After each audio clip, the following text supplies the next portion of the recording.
Assalamualaikum warahmatullahi wabarakatuh. Kali ini Ibu akan menyampaikan sebuah materi dalam bentuk video pembelajaran khususnya kelas 4 semester 2 SDN Kyang Roke 1. Hai, halo teman-teman, apa kabar? Semoga kabar kalian tetap sehat, baik, dan dilindungi oleh Allah Subhanahu wa Ta'ala. Amin. Di video pembelajaran kali ini bertemakan Kayanya Negeriku, subtema 2, pembelajaran 5 dengan inti materi yaitu IPS dan SBDP. Sebelum ke inti, Ibu akan membacakan tujuan pembelajarannya terlebih dahulu ya teman-teman.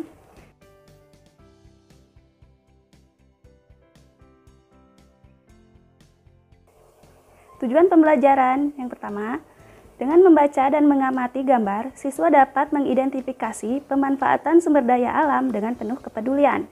Yang kedua, dengan bernyanyi, siswa dapat menyanyikan lagu dengan mempertahankan ketepatan nada dan tempo dengan penuh percaya diri. Oke teman-teman, coba perhatikan gambar berikut ini. Salah satu lingkungan yang masih terjaga keasriannya adalah pedesaan. Keasrian yang masih terjaga di pedesaan tidak terlepas dari perilaku masyarakatnya yang bertanggung jawab dalam memanfaatkan sumber daya alamnya. Mengingat tentang pedesaan, di sini Ibu teringat sebuah lagu yang berjudul Desaku Yang Kucinta yang diciptakan oleh El Manik dengan ketukan 6/8 dan tanda temponya moderato. Ayo, masih ingat kan moderato apa? Yap, benar. Moderato artinya tanda tempo tersebut sedang. Kita nyanyi bersama-sama ya teman-teman. 1, 2, 3.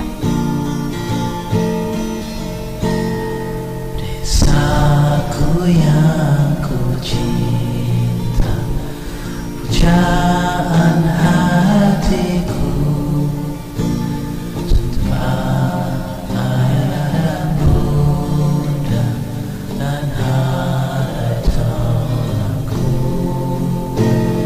Tak mudah ku lupakan, tak mudah bercerai, selalu ku rindukan desaku yang permai.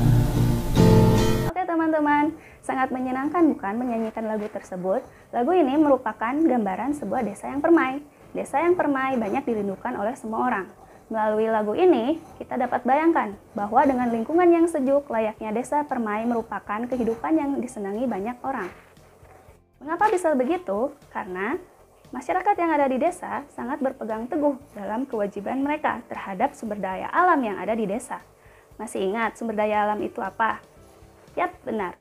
Sumber daya alam adalah segala sesuatu yang berasal dari alam yang dapat digunakan untuk memenuhi kebutuhan hidup manusia. Adapun pemanfaatan sumber daya alam. Kekayaan sumber daya alam dapat dimanfaatkan untuk menunjang dan mempermudah kegiatan manusia dalam rangka memenuhi kebutuhan hidupnya.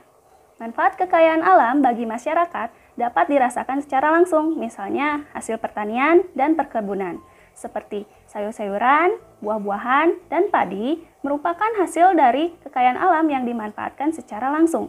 Ada juga kekayaan alam yang dimanfaatkan secara tidak langsung. Artinya, kekayaan alam tersebut haruslah diolah terlebih dahulu agar dimanfaatkan untuk kepentingan masyarakat. Misalnya, minyak bumi yang harus diolah terlebih dahulu menjadi minyak tanah, solar, bensin, maupun aspal agar bisa dimanfaatkan oleh masyarakat.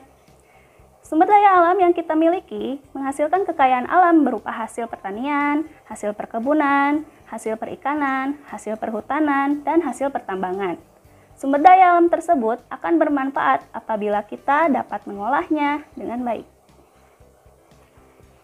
Berikut ini sumber daya alam berdasarkan sifatnya terbagi menjadi dua. Yang pertama, sumber daya alam yang dapat diperbaharui adalah sumber daya alam yang tidak akan pernah habis seperti hewan, tumbuh-tumbuhan, udara, air, sinar matahari, dan mikroorganisme lainnya. Yang kedua, sumber daya alam yang tidak dapat diperbaharui. Artinya, jenis sumber daya alam ini hanya memiliki jumlah yang terbatas. Hal ini dikarenakan proses pembentukannya membutuhkan waktu yang sangat lama, sehingga apabila digunakan terus-menerus akan habis. Contohnya, bahan galian atau pertambangan. Selanjutnya, sumber daya alam berdasarkan jenisnya terbagi menjadi dua, yaitu yang pertama sumber daya alam hayati atau biotik adalah sumber daya alam yang berasal dari makhluk hidup, yaitu hewan dan tumbuh-tumbuhan. Sumber daya alam hayati ini dibedakan menjadi dua, yaitu sumber daya alam hayati yang berasal dari hewan atau binatang seperti telur, daging, ikan, dan lain sebagainya memiliki manfaat sebagai sumber protein hewani. Lalu, sumber daya alam nabati adalah sumber daya alam yang berasal dari tumbuh-tumbuhan dan merupakan produsen atau penyusun utama dari rantai makanan.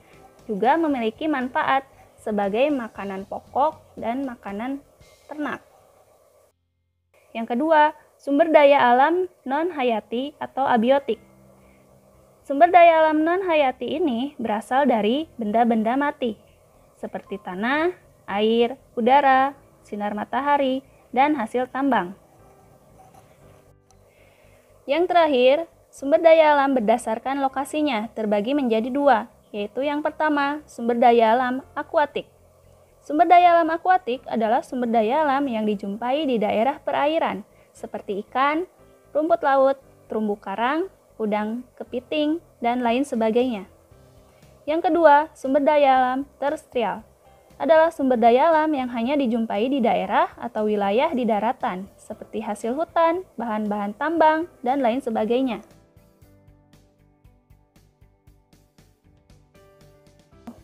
Oke teman-teman, berhubung dengan judul tema kali ini yaitu Kayanya Negeriku, mengingatkan kepada kita bahwa Indonesia itu kaya akan sumber daya alamnya, baik itu hasil pertanian, perkebunan, perikanan, perhutanan, dan pertambangan. Hal ini juga membuktikan dari Sabang sampai Merauke, Indonesia adalah negara yang kaya akan sumber daya alamnya, sehingga banyak dari negara lain memperebutkan dan memanfaatkan sumber daya alam Indonesia pada masa penjajahan dulu. Ini adalah alasan kita harus bangga dan cinta negara Indonesia. Dengan begitu, kita warga Indonesia memperoleh hak dan kewajiban terhadap pemanfaatan dan perlindungan sumber daya alam agar tetap terjaga dan lestari.